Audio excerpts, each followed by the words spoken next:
जय शनिदेव। आप सभी भक्तों पर शनि भगवान की कृपा सदा सर्वदा बनी रहे। आज के इस वीडियो में आप सुनेंगे शनिवार व्रत की एक पौराणिक दिव्य कथा, जो न सिर्फ धार्मिक महत्व रखती है बल्कि इसमें छिपा है जीवन का गहरा संदेश। आइए इस पवित्र कथा को श्रवण करें और अपने जीवन को सुख शांति और समृद्धि से आमंत्रित करें। अरे भक्तों, शनिदेव कर्म के न्यायाधीश हैं। वे कर्म के अनुसार फल देते हैं। यह व्रत करने से और कथा सुनने से साधे साथी ढैया, शनि दोष, नौकरी की बाधा, आर्थिक समस्या, कोर्ट कचहरी, बीमारी आदि से राहत मिलती है। व्रत से धैर्य, संयम, विनम्रता और मेहनत का बल बढ़ता है। शनि भगवान की व्रत पूजन और कृपा से भक्तों की हर मनोकामना पूर्ण हो जाती है। शनिवार व्रत करने से पहले शुक्रवार को रात को स्वास्थ्यिक भोजन करें। व्रत का संकल्प ले। शनिवार प्रातः काल जल्दी उठकर स्नान करें। साफ नीली या काले वस्त्र पहने। शनि देव की मूर्ति या चित्र के सामने सरसों के तेल का दीपक जलाए। काले तिल, काले चने, लोहे की वस्तु या कंबल का दान करें। शनि भगवान का मंत्र का जाप करें 108 बार। ओम संग शनिचराय नमः। शनिवार के दिन पीपल के पेड़ के नीचे दीपक जलाए। शनि चालीसा, आरती और कथा को पढ़े या सुने। तिल, तेल, उड़द, लोहे का पात्र आदि का दान करें। एक समय फलहार करें या काले चने, रोटी, गुड़ खा सकते हैं। लहसुन, प्याज और तामसिक भोजन से बचे। शाम को फिर से शनि भगवान की आरती करें। जरूरतमंद को दान करें। अब आइए रसपान करते हैं शनि भगवान की व्रत कथा। पौराणिक प्रसंगों से ज्ञात होता है कि बाल्यकाल से ही भगवान शनिदेव श्री कृष्ण भगवान के प्रति आगाध श्रद्धा रखते थे। कथा प्रसिद्ध है कि भगवान श्री कृष्ण जब इस धरा पर प्रकट हुए तो उनके दर्शन हेतु सभी देवी देवता, नदियां, तीर्थ, वज्रधाम पधारे। शनि भी श्री कृष्ण के जन्म उत्सव पर नंदगांव पहुंचे। तो जब शनि देव नंदगांव पहुंचे तब क्या होता है पता है? माता यशोदा को किसी देवता ने यह बात बता दी कि शनि तेरे पुत्र के दर्शन के लिए महल में आए हैं। उसका वर्ण श्याम है, विशाल नेत्र है, शुष्कोदर है तथा नीची दृष्टि किए हुए रहते हैं। इन लक्षणों के आधार पर माता यशोदा ने शनि जी को पहचान लिया तथा हाथ जोड़कर विनती की, हे शनिदेव, आपके नाम से लोग डरते हैं। आप यहाँ साक्षात मेरे महल में आ गए तो ब्रजवासी बहुत डरेंगे। इसलिए आप महल के बाहर रहकर श्री कृष्ण के दर्शन करें। माँ यशोदा के आदेश सुनकर शनिदेव महल के बाहर चले गए और बाहर जाकर रुदन प्रारंभ किया। भक्तों, शनिदेव के रुदन करते हुए देख भगवान श्री कृष्ण ने भी शनि जी को इशारा किया कि आप माता को तंग मत करिए।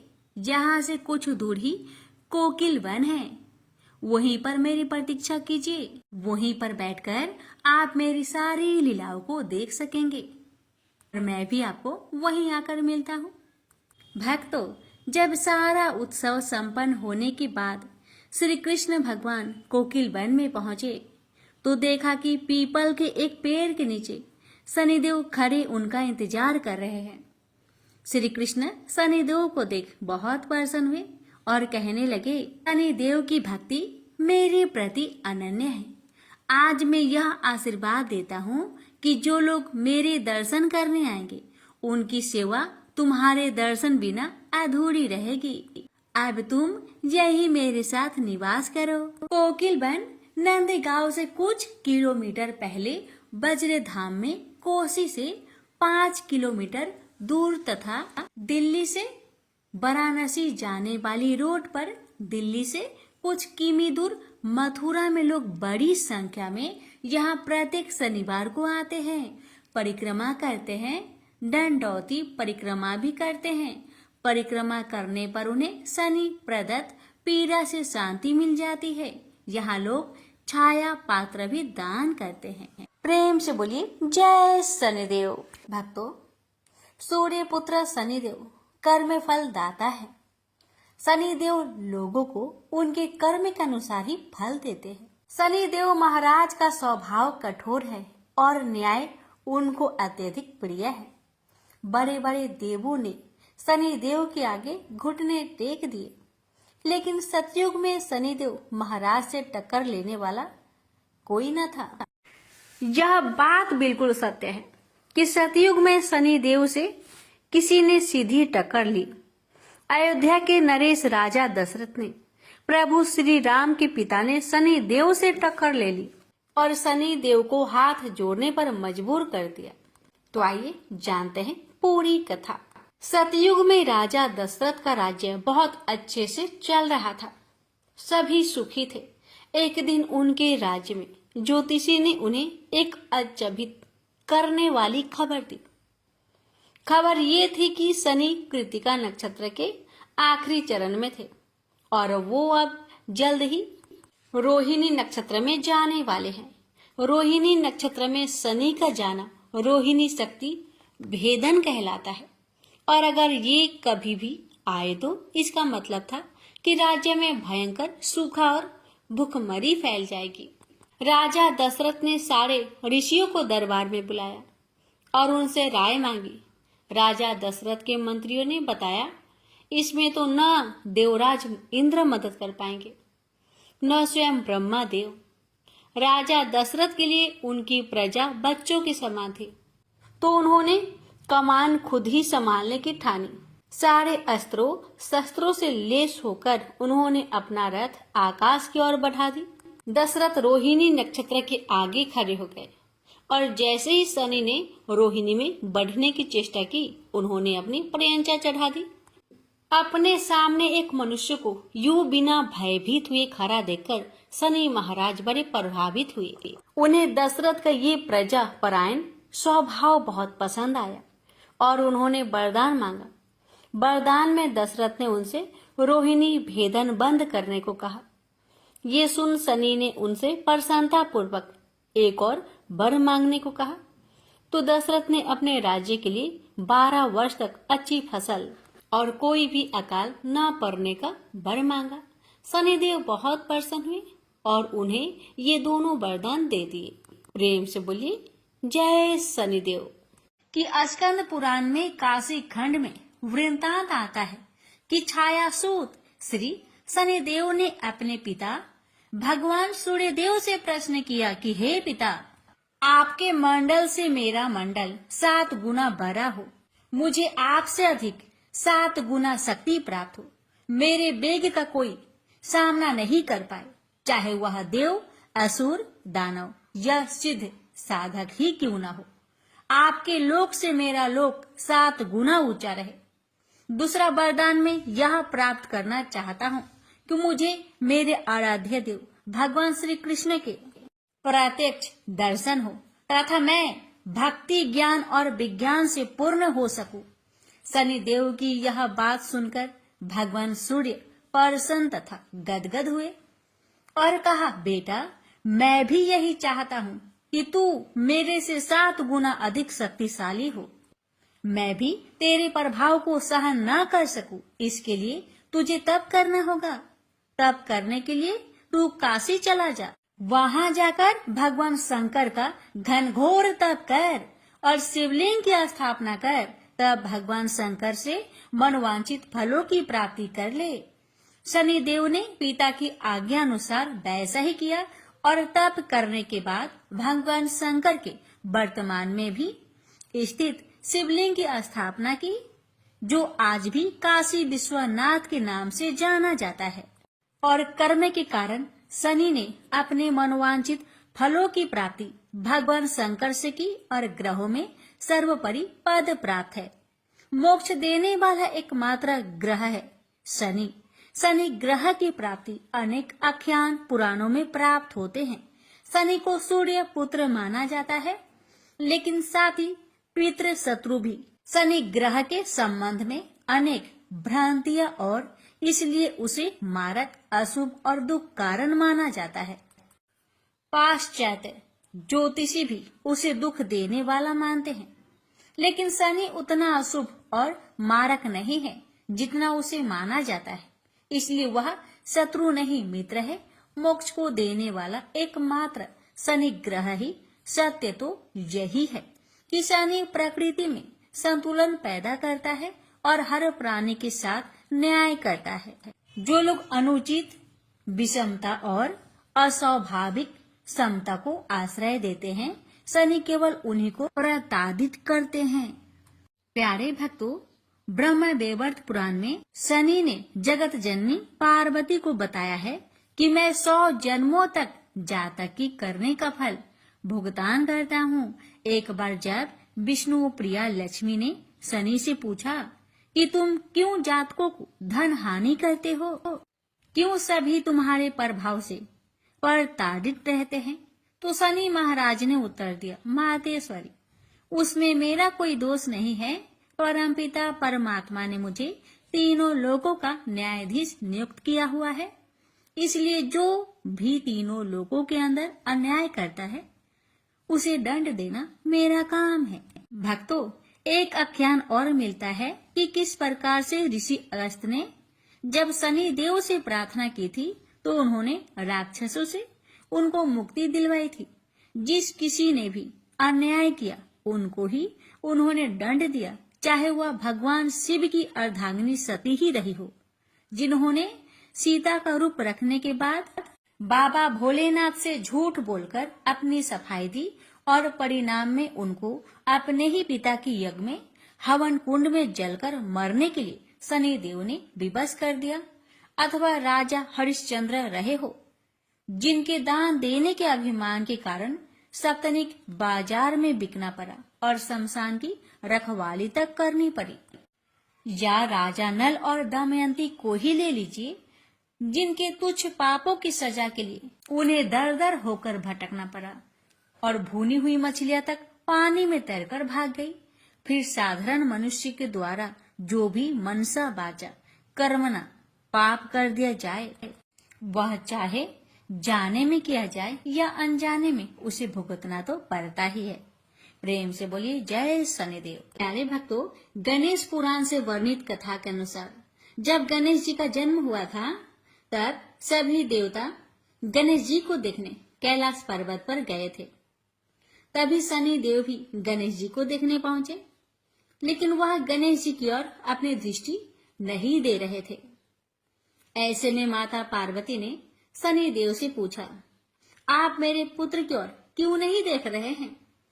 तब शनि देव ने कहा, माता मुझे क्षमा करे, मैंने अगर ऐसा किया तो आपके पुत्र का भाग्य नष्ट हो जाएगा। बस इसी कारण मैं आपके पुत्र की तरफ नहीं देख रहा।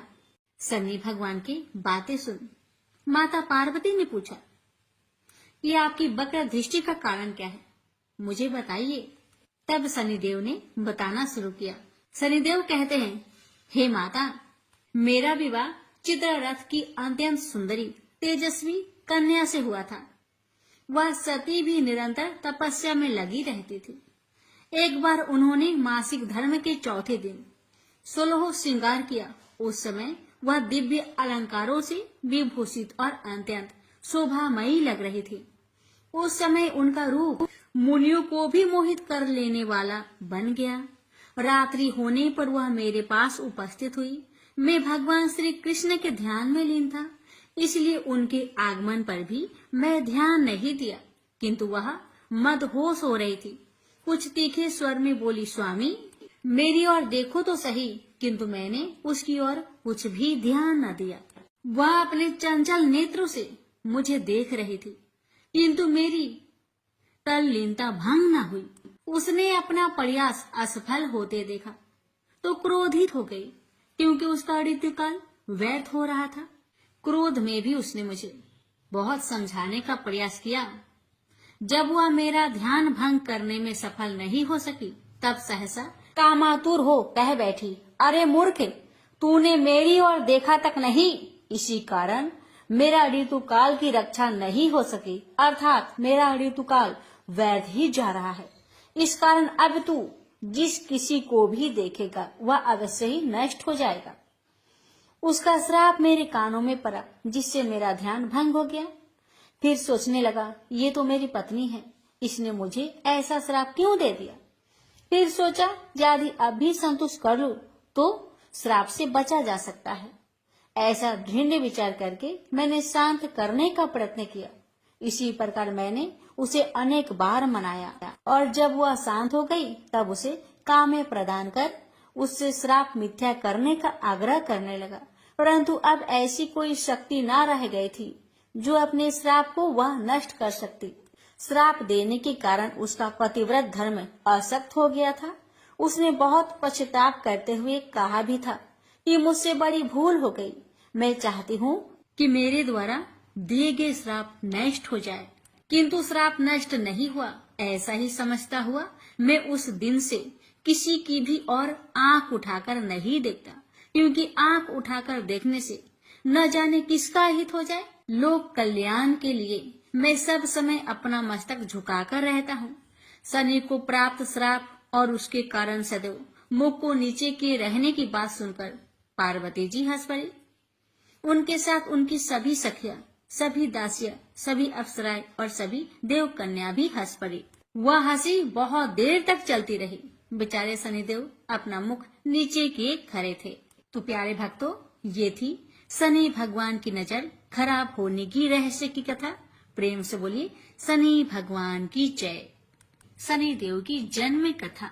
सूर्य देव की पत्नी संध्या से उनका ताप नहीं झेला जा रहा था और इसके कारण उन्होंने अपनी छाया का निर्माण किया और खुद तप करने चली गई। उन्होंने छाया से कहा कि वो सूर्य देव और उनके दोनों बच्चे यम और यामी का ख्याल रखे। छाया भी संध्या की आज्ञा मानने को हुई। कई वर्षों तक यही करती रही। हालांकि संध्या ने ये भी कहा था कि छाया को सूर्य देव से दूरी बनाकर रहनी होगी। जब संध्या की तपस्या खत्म हुई तब तक छाया को सूर्य देव से शनि देव की प्राप्ति हो चुकी थी। क्योंकि शनि देव छाया से जन्मे थे, इसलिए कुरूप थे। ऐसे में सूर्य देव ने खुद ही शनिदेव और छाया का परित्याग कर दिया था। जब संध्या को इसके बारे में पता चला तो उन्होंने छाया पर बहुत क्रोध दिखाया। हालांकि संध्या ने छाया को सूर्य लोक से निकालने के लिए बहुत प्रयास किए और अंततः सूर्य देव को इसके बारे में पता चल ही गया। पत्नी के इस व्यवहार से सूर्य देव बहुत क्रोधित हुए और छाया शनिदेव के साथ चली गई। छाया और शनिदेव जिस वन में गए थे वहाँ एक कौवा उनके साथ रहता था। जब सूर्य देव को इसके बारे में पता चला तो उन्होंने छाया और शनिदेव को मारने के लिए वन में आग लगा दी। छाया तो परछाई थी, इसलिए वो आसानी से आग से निकल गई।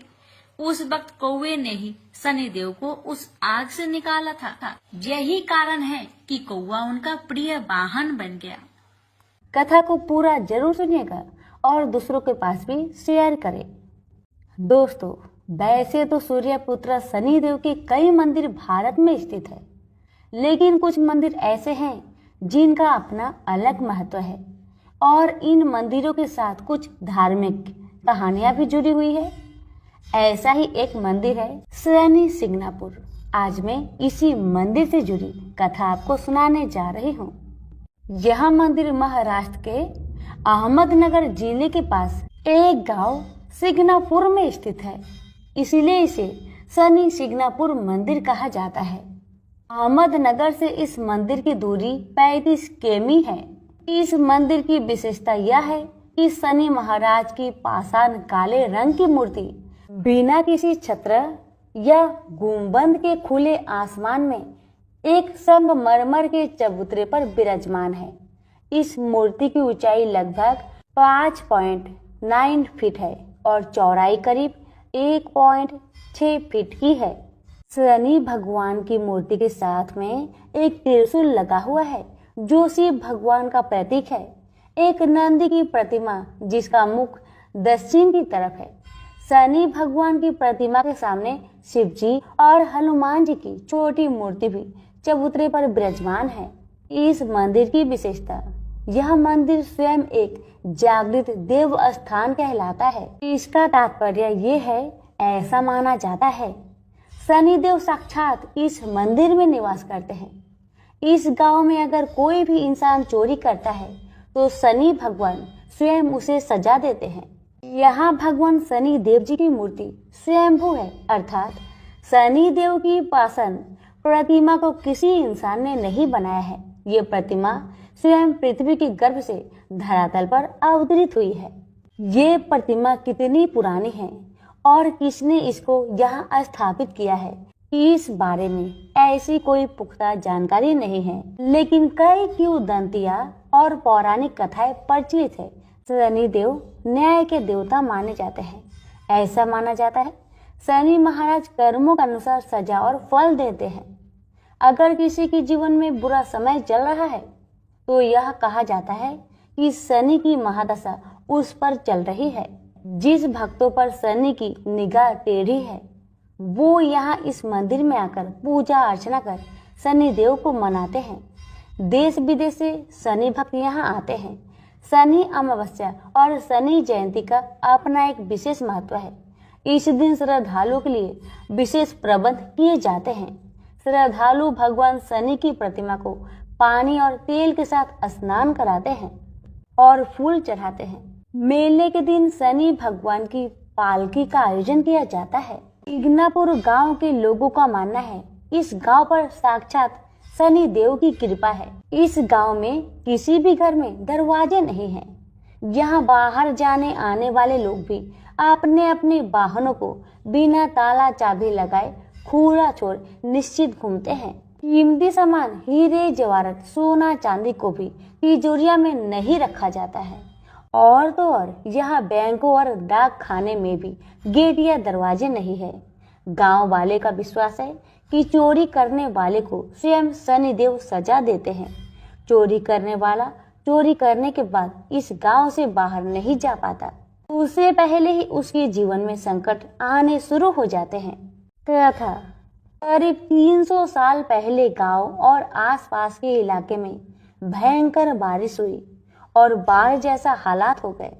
पास में ही नाश नाला नदी के किनारे पर एक अजीबोगरीब काले रंग का पाषाण पत्थर कहीं से आ गया। लोग उस पत्थर को देखकर हैरान थे। इससे कहानियां में बताते हैं कि एक गांव वाले ने उस पत्थर पर किसी नुकीले चीज से प्रहार किया तो उस पत्थर में से खून के रंग के जैसा कुछ निकलने लगा। ये देखकर वह डर गया और गांव में भाग आया। एक रात शनिदेव ने गायों के एक गरीब को सपने में बताया कि वो मेरी प्रतिमा है, उस मूर्ति को लाकर गांव में स्थापित करो।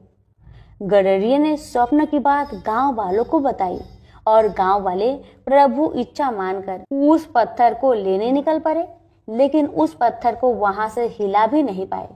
प्रभु शनिदेव ने गडरिये को दूसरे दिन फिर सपने में बताया कि कोई सगे मामा भांजा ही मेरी प्रतिमा को वहां से गांव में ला सकता है। गांव वाले ने जैसा शनिदेव जी ने कहा वैसा ही किया और शनि महाराज की प्रतिमा को गांव में एक खुले स्थान पर स्थापित कर दिया।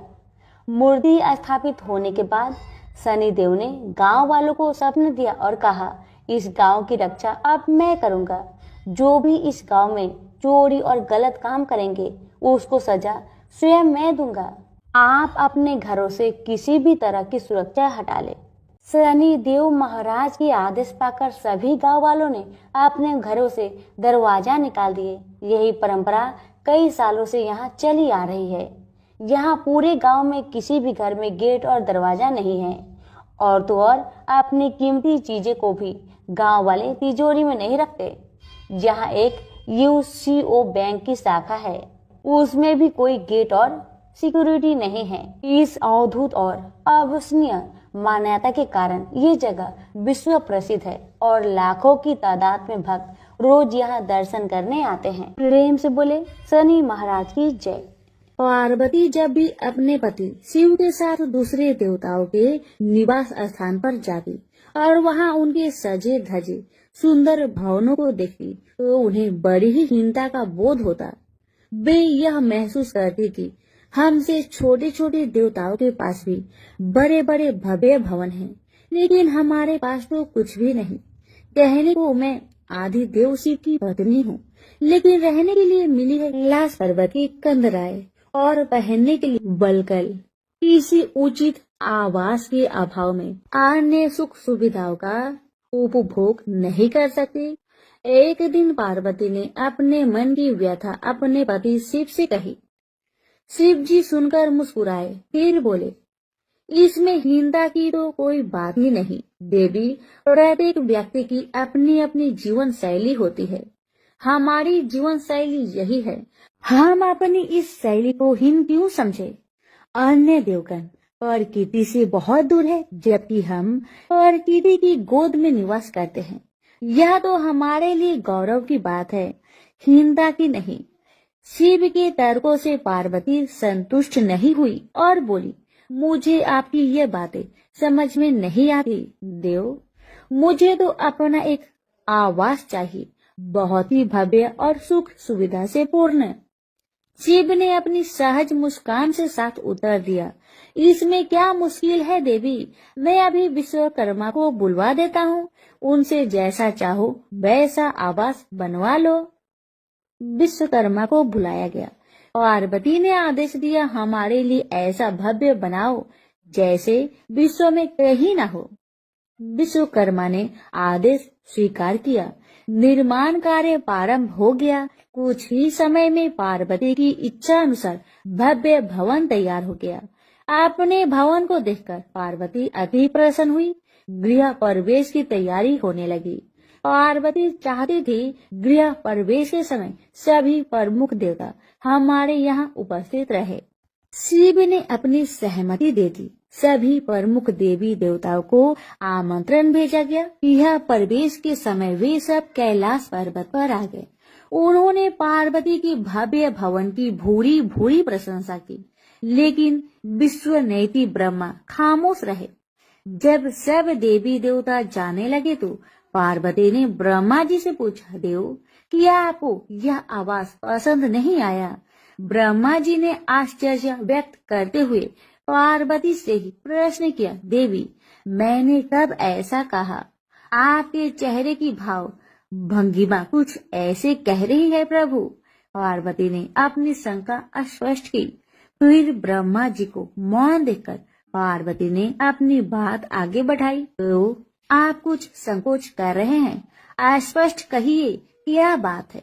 ब्रह्मा जी ने तनिक रुककर उत्तर दिया, देवी और तो सब ठीक है, लेकिन इस प्रसाद पर शनि की कुदृष्टि है। इतना कहकर वे वहां से चले गए। पार्वती ने ब्रह्मा जी की बात शिव को बतलाई तो वे कुछ चिंता में पड़ गए। पार्वती ने पूछा, प्रभु शनि की दृष्टि से क्या हो सकता है, यह प्रसाद जल सकता है। भगवान शिव ने उत्तर दिया, हाँ। यह सुनकर पार्वती भी चिंतित हो गई और बोली, प्रभु इसके लिए कोई उपाय कीजिए। शिव ने निराश व्यक्त की, शनि की दृष्टि को हटाना सरल नहीं है देवी। शिव का उत्तर सुनकर पार्वती आवेश में आ गई और बोली, सरल क्यों नहीं है। आप अभी शनि लोक जाइए और शनि देव से कहिए कि वह हमारे प्रसाद से अपनी कुदृष्टि हटा ले। यदि वह मान जाए तो आप तत्काल उसे कोई वरदान दे दीजिएगा, और यदि न माने तो आप अपना डमरू जोर से बजा दीजिएगा। मैं स्वयं अपने प्रसाद को आग लगा दूंगी। यदि प्रसाद को जलना ही है तो यह मेरे हाथों से जलेगा, शनि की कुदृष्टि से नहीं। इसके बाद मैं शनि को श्राप दूंगी। पार्वती की इच्छा अनुसार शिव शनि लोग गए। वहां शनि देव ने उनकी अभ्यर्थना की और आदर के साथ आसन पर बैठाया। आसन ग्रहण करने के बाद शिव ने अपने आने का प्रयोजन बताया। देवी पार्वती ने जो प्रसाद बनवाया है उस पर तुम्हारी कुदृष्टि है, अतः वे चाहती है कि तुम उधर से अपनी कुदृष्टि हटा लो। शनि देव ने करवध होकर निवेदन किया, आप निश्चिंत रहे देव। माता पार्वती के प्रसाद पर कुदृष्टि डालने का मैं दुस्साहस नहीं कर सकता। शनि से आश्वासन पाकर शिव प्रसन्न हो गए। शनि, मैं तुमसे प्रसन्न हूँ, तुम जो चाहे वर मांग सकते हो, भोलेनाथ ने कहा। शनि ने विनम्र भाव से कहा, प्रभु, आपका दिया हुआ सब कुछ मेरे पास है, अब मैं और क्या मांगू। हाँ, एक इच्छा अवश्य है, वह है आपका तांडव नृत्य देखने की। बहुत दिन हो गए उसे देखे हुए, आप अपना नृत्य दिखा सके तो कृपा होगी। शनि का यह अनुरोध शिव को अच्छा लगा। उन्होंने तत्काल अपना डमरू उठा लिया और लगे नृत्य करने। भोले भंडारी ये भी भूल गए कि पार्वती ने डमरू की आवाज सुनकर अपने नवनिर्मित प्रसाद को जला देने की बात कही थी। बस डमरू बजा बजा कर नृत्य करते रहे। उधर पार्वती ने जब कैलाश पर डमरू की ध्वनि सुनी तो उन्होंने सोचा कि शनि ने अपने कुदृष्टि हटाना अस्वीकार कर दिया है, अतः वे बहुत दुखी हुई।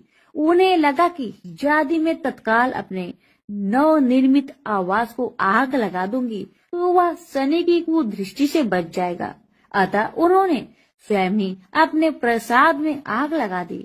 वह धू धू करके जल उठा। प्रसाद को जलता देख पार्वती का शनि पर क्रोध धीरे धीरे बढ़ने लगा। अब वे उसे श्राप देने को तैयार हो गई, लेकिन उसी समय भगवान शिव वहां पहुँच गए। उन्होंने प्रसाद को जलते देखा तो वे आश्चर्यचकित रह गए।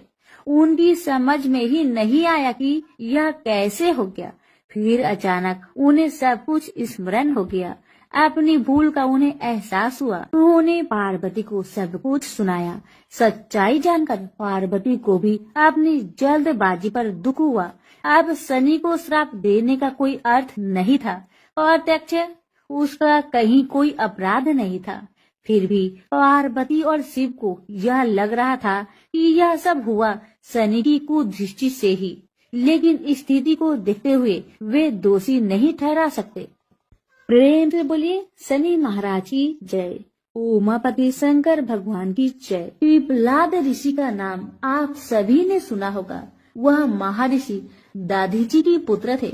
महर्षि दधीचि जिन्होंने अपनी हड्डियों का दान कर दी थी, जिससे इंद्र का वज्र बनाकर और वृतासुर का संहार संभव हो पाया था। यह घटना ब्रह्म पुराण की है। शमशान में जो महर्षि दधीचि के मांस पिंड का दाह संस्कार हो रहा था, तो उनकी पत्नी अपने पति का वियोग सहन न कर पाई और पास में स्थित पीपल के वृक्ष की कोटर में जो जड़ों के कारण एक गड्ढा बन जाता है, उसमें अपने 3 वर्षीय बालक को रखकर स्वयं चीता पर सती हो गई। इस प्रकार महर्षि दधीचि और उनकी पत्नी का बलिदान हो गया। किंतु पीपल की कोटर में रखा बालक भूख प्यास से तड़पने लगा और चिल्लाने लगा। जब कोई वस्तु से नहीं मिली तो कोटर में गिरे हुए पीपल के फल खाकर वह बड़ा होने लगा। एक दिन देवऋषि नारद वहां से गुजर रहे थे। नारद जी ने पीपल की कोटर में बालक को देखकर उससे उसका परिचय पूछा। बालक ने अपना परिचय दिया और बताया कि मैं नहीं जानता कि मैं कौन हूँ। नारद ने पूछा, तुम्हारा जनक कौन है? बालक भी उसी तरह का उत्तर दिया कि वह नहीं जानता कि उसके जनक कौन है। तब नारद जी ने अपना ध्यान धरकर उस बच्चे के बारे में पूरी जानकारी निकाली और उसे बताया कि तुम महान दधीचि के पुत्र हो। तुम्हारे पिता की अस्थियों का वज्र बनाकर ही देवताओं ने असुरों पर विजय प्राप्त की थी। नारद ने बताया कि तुम्हारे पिता दधीचि की मृत्यु मात्र 31 वर्ष की उम्र में ही हो गई थी। बालक ने अपने पिता की अकाल मृत्यु के बारे में जानना चाहा। तब नारद जी ने बताया कि उन पर आई इस विपत्ति का कारण शनिदेव की महादशा थी। नारद जी ने उस बालक को पिपलाद नाम दिया, क्योंकि वह पीपल के पत्ते और उसका गुदा खाकर बड़े हुए थे। उसके बाद नारद जी ने उसे दीक्षित किया। नारद जी के जाने के बाद उस बालक ने, जिसका नाम पिपलाद था, ब्रह्मा जी की घोर तपस्या की। ब्रह्मा जी ने जब बालक से वर मांगने के लिए कहा तो पिपलाद ने अपने दृष्टि मात्र से किसी को भी जलाने की शक्ति मांगी। ब्रह्मा जी ने उसे वरदान दे दिया। ब्रह्मा जी के वरदान के बाद पिप्पलाद ने सबसे पहले शनि देव का आह्वान किया और उन्हें अपने सामने प्रस्तुत किया। सामने पाकर उन्होंने शनि देव को भस्म करना शुरू कर दिया। शनि देव शरीर से जलने लगे। ब्रह्मांड में कोलाहल मच गया। सूर्य पुत्र शनि की रक्षा के लिए सारे देवता विफल प्रतीत हो रहे थे। सूर्य ने अपनी आंखों के सामने अपने पुत्र को जलता हुआ देखा। ब्रह्मा जी उसे बचाने के लिए विनय निवेदन किया। ब्रह्मा जी ने स्वयं पिप्पलाद के सम्मुख प्रकट होकर शनि देव को छोड़ने के लिए कहा, किंतु वह तैयार न हुए। ब्रह्मा जी ने एक के बदले 2 वरदान मांगने की बात कही। अब पिप्पलाद ने खुश होकर 2 वरदान मांगे। पहला, जन्म से 5 वर्ष तक किसी भी बालक की कुंडली में शनि उसको कारक नहीं होगा। जैसे मैं अनाथ हुआ, शनि के कारण कोई और अनाथ नहीं होगा। दूसरा, उन्होंने कहा मुझे अनाथ को पीपल में शरण दी थी। जो व्यक्ति सूर्य उदय से पूर्व पीपल वृक्ष पर जल चढ़ाएगा उस पर शनि की बुरी महादशा का असर नहीं होगा। ब्रह्मा जी ने तथास्तु कहकर वरदान दिया। तब पिप्पलाद ने चलते हुए शनि को अपने ब्रह्म दंड से उसके पैरों पर आघात करते हुए मुक्त किया, जिससे शनि देव की पैर क्षतिग्रस्त हो गए और वह पहले जैसे तेजी लायक नहीं रहे। आता तभी से शनि को शनिचराय, जिसे हम आम भाषा में शनिचर कहते हैं, कहा जाता है कि रतिया शनिचरा जो धीरे धीरे चलता है, वह शनिचराय आग से जलने के कारण शनि की काया काली पड़ गई। आप अक्सर किसी भी पीपल के पेड़ के नीचे शनि की काली मूर्ति जरूर देखते होंगे। उसके पीछे यही पौराणिक कारण है। जब शनि की महादशा या 7.5 चलती है, जो आपके लिए अच्छी नहीं है, तो ज्ञानी जनों के पास बहुत सारे उपाय होते हैं, परंतु आम जनों को करने का एक साधारण सा उपाय मैं आपको बताती हूँ, जिसका लाभ 100% मिलता है। आपको सुबह उठना है, सूर्य उदय से पूर्व नहा धोकर पीपल के वृक्ष को जल देना है, उसके साथ चक्कर लगाने हैं और 7 चक्कर लगाने के बाद इस मंत्र को हिंदी में बोलना है। आपको कहना है कि जिस तरह से आपने पिप्पलाद ऋषि की रक्षा की थी, ठीक उसी तरह मेरी भी रक्षा करें, और आप पाएंगे कि कुछ ही दिनों में आपकी जिंदगी में शनि के बुरे प्रभाव कम होते जा रहे हैं। प्रेम से बोलिए शनि भगवान की जय, पिप्पलाद ऋषि की जय। पुराणों में शनि देव के जन्म की कई कथाएं मौजूद है, जिससे सबसे अधिक प्रचलित कथा स्कंद पुराण के काशी खंड में मौजूद है। कथा के अनुसार सूर्य देव का विवाह राजा दक्ष की पुत्री संज्ञा के साथ हुआ था। सूर्य देव और संज्ञा को 3 पुत्र वैश्वतमन, यमराज और यमुना का जन्म हुआ। सूर्य देव का तेज काफी अधिक था, जिसे लेकर संज्ञा काफी परेशान रहती थी। वे सूर्य देव की अग्नि को कम करने का उपाय सोचती रहती थी। सोचते सोचते उन्हें एक उपाय सूझा और उन्होंने अपनी एक हम शकल बनाई, जिसका नाम उन्होंने स्वर्णा रखा। स्वर्णा के कंधों पर अपने 3 बच्चों की जिम्मेदारी डालकर संज्ञा जंगल में कठिन तपस्या के लिए चली गई। संज्ञा की छाया होने के कारण सूर्य देव को कभी स्वर्णा पर शक नहीं हुआ और स्वर्णा एक छाया होने के कारण उसे भी सूर्य देव की तेज से कोई परेशानी नहीं हुई। उधर संज्ञा तपस्या में लीन थी। वही सूर्य देव और स्वर्णा से 3 बच्चे मनु, शनिदेव और भद्रा का जन्म हुआ। हिंदू धर्म में यह कथा काफी प्रसिद्ध है। कहा जाता है एक बार भगवान सूर्यदेव पत्नी स्वर्णा से मिलने आए। सूर्यदेव के तप और तेज के आगे शनिदेव महाराज की आंखें बंद हो गई और वे उन्हें देख नहीं पाए। वही शनिदेव की वर्ण को देख भगवान सूर्य ने पत्नी स्वर्णा पर शक करते हुए कहा कि ये मेरा पुत्र नहीं हो सकता। ये बात सुनते ही शनिदेव के मन में सूर्य देव के लिए शत्रु भाव पैदा हो गए। जिसके बाद उन्होंने भगवान शिव की कठिन तपस्या करनी शुरू कर दी। शनिदेव की कठिन तपस्या के बाद भगवान शिव प्रसन्न हुए और उन्हें वरदान मांगने को कहा। इस बात पर शनिदेव ने शिव जी से कहा कि सूर्य देव मेरी माँ का अनादर और प्रताड़ित करते हैं, जिस वजह से उनकी माता को हमेशा अपमानित होना पड़ता है। उन्होंने सूर्य देव से ज्यादा शक्तिशाली और पूजनीय होने का वरदान मांगा। शनिदेव की इस मांग पर उन्होंने शनिदेव को नव ग्रहों का स्वामी होने का वरदान दिया। उन्हें सबसे श्रेष्ठ स्थान की प्राप्ति हुई। इतना ही नहीं, उन्हें ये भी वरदान दिया गया कि सिर्फ मानव जातक का ही नहीं बल्कि देवता, असुर, गंधर्व, नाग और जगत के सभी प्राणी उनसे भयभीत रहेंगे। प्रेम से बोलिए शनि महाराज की जय हो। एक ब्राह्मण को सपने में नीली घोड़ी पर नीले कपड़े पहने एक आदमी दिखाई देता है और कहता है, हे ब्राह्मण देवता, मैं तेरे लगूंगा। ब्राह्मण घबरा कर उठ गया। अगले दिन यही सपना उसे फिर आता है। यह सपना उसे रोज आने लगा। वह परेशान हो गया और चिंता के मारे दुबला होने लगा। उसकी पत्नी ने कारण पूछा तो उसने सपने के बारे में बताया। ब्राह्मणी बोली, वे अवश्य ही शनि महाराज होंगे। अब की बार देखे तो कहना लग जाओ, पर सवा पहर से ज्यादा मत लगना। उस दिन सपना आने पर ब्राह्मण ने कहा, लग जाओ, पर कितने समय के लिए लगोगे? शनि जी बोले, 7.5 वर्ष का लगूंगा। ब्राह्मण ने कहा, क्षमा करे शनि जी, इतना भारी तो मुझसे झेला नहीं जाएगा। तब शनि जी बोले, तो 5 वर्ष का लग जाऊंगा। ब्राह्मण बोला, यह भी मेरे लिए ज्यादा है।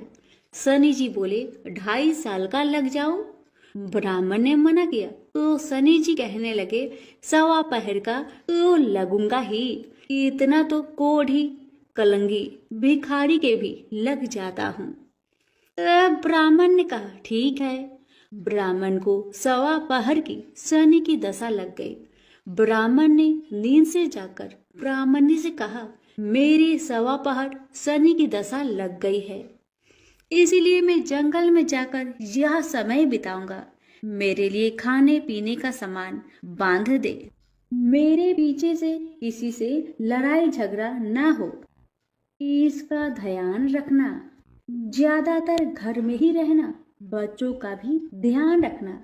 इस सवा पहर के समय में कोई गाली भी दे तो चुपचाप सुन लेना, बहस मत करना।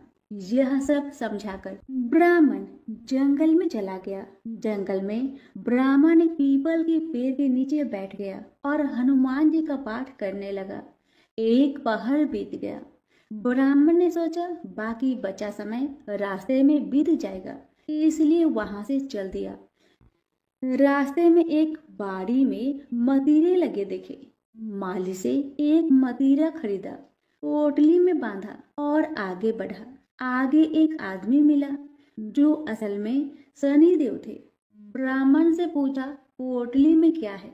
उसने कहा, मतीरा है। शनिदेव बोले, दिखाओ। ब्राह्मण ने पोटली खोली। उसमें राजकुमार का कटा हुआ खून से लथपथ सिर। शनिदेव ब्राह्मण को राजा के पास ले गए और कहा कि इस ब्राह्मण ने राजकुमार की हत्या कर दी है, इसके पास पोटली में राजकुमार का सिर है। राजा ने कहा, मैं यह नहीं देख सकता, इस ब्राह्मण को सूली पर चढ़ा दो। राजा के यहाँ हाहाकार मच गया। ब्राह्मण को सूली पर चढ़ाने से पहले पूछा गया कि उसकी कोई आखिरी इच्छा हो तो बताए। ब्राह्मण ने सोचा इसी तरह सवा पहर पूरा करना होगा। उसने कहा, वह रोज बालाजी की कथा सुनता है, मरने से पहले अंतिम बार बालाजी की कथा सुनना चाहता हूँ। ब्राह्मण को कथा सुनाने का प्रबंध किया गया। कथा कहते कहते सवा पहर पूरा हो गया।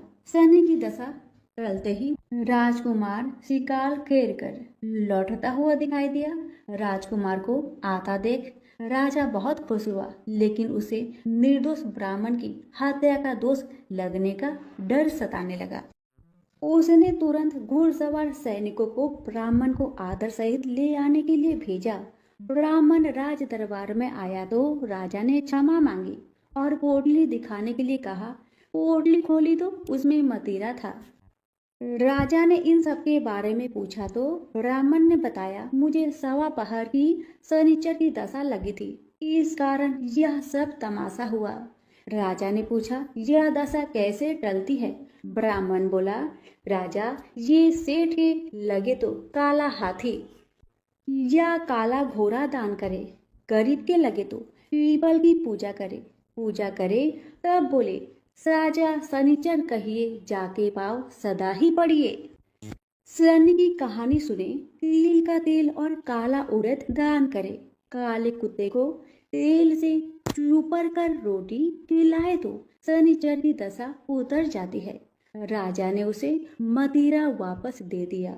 घर आकर ब्राह्मण ने मदिरा काटा तो उसके बीज की जगह हीरे मोती निकले। ब्राह्मणी ने पूछा, यह कहाँ से लाए?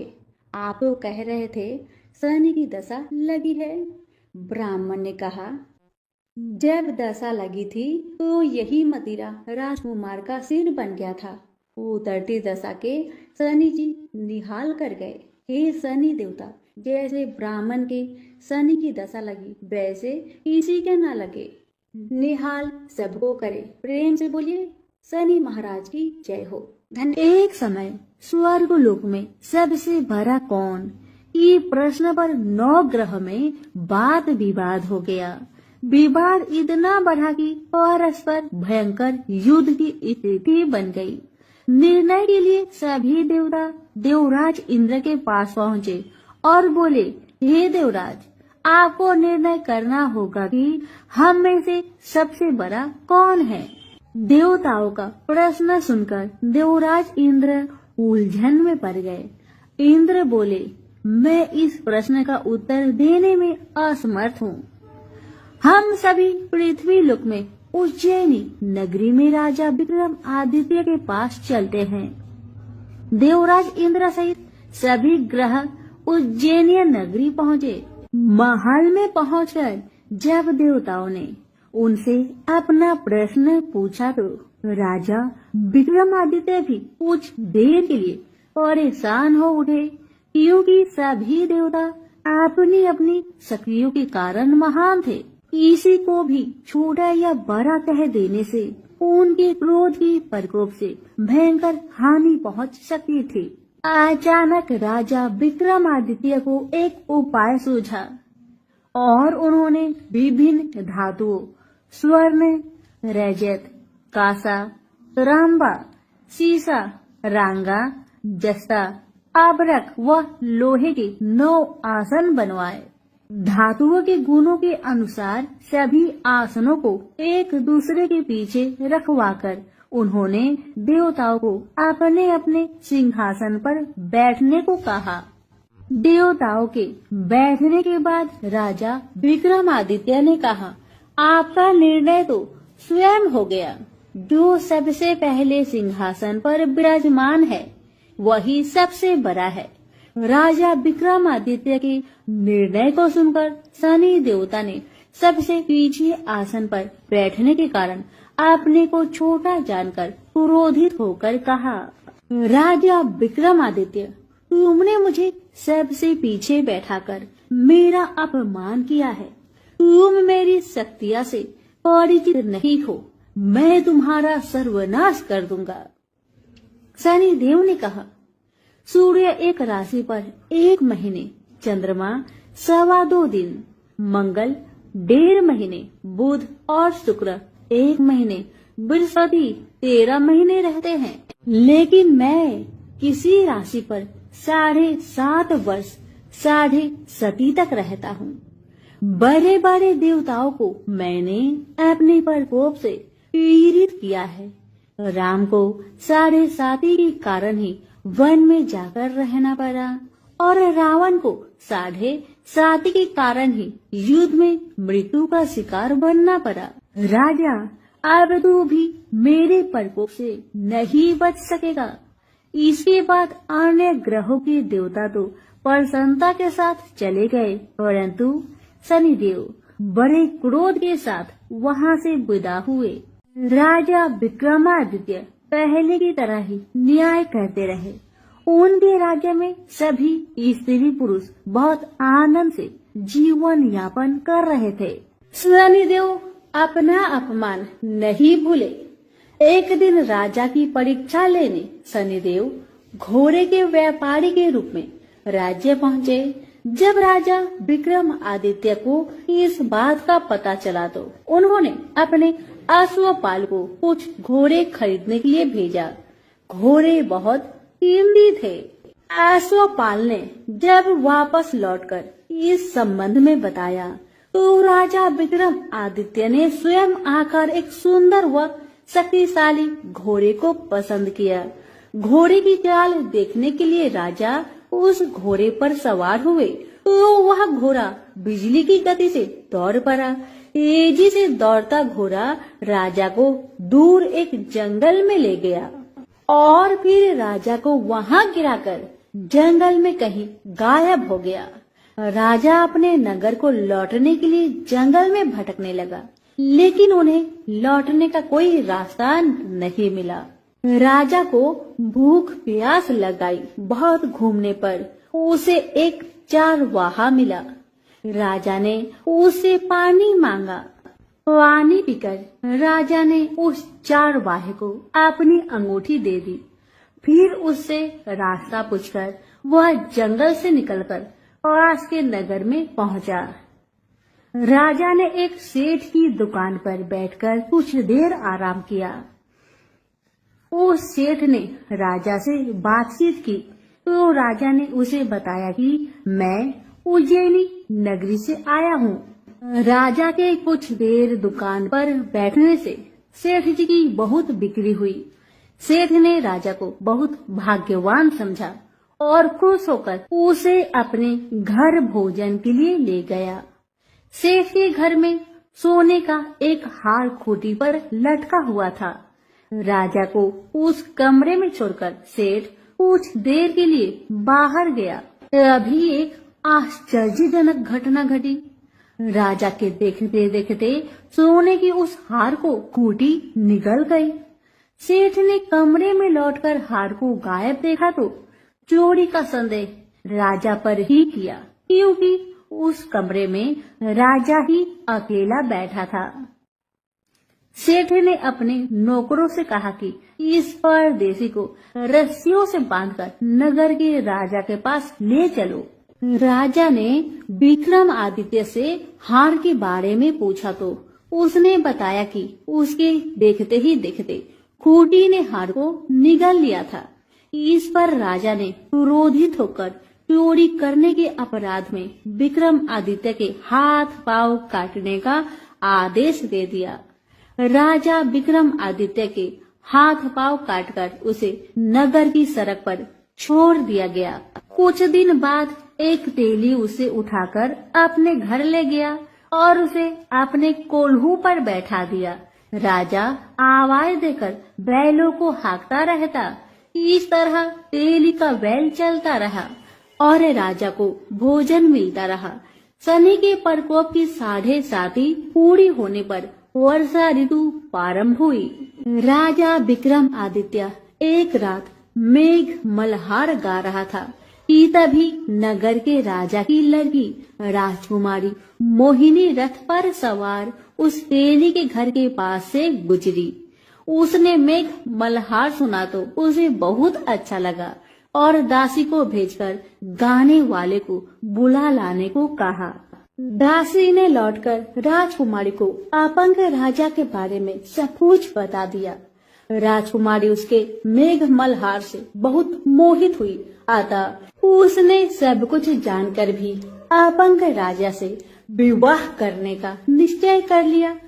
राजकुमारी ने अपने माता पिता से जब यह बात कही तो वे हैरान रह गए। रानी ने मोहिनी को समझाया, बेटी तेरे भाग्य में तो किसी राजा की रानी होना लिखा है।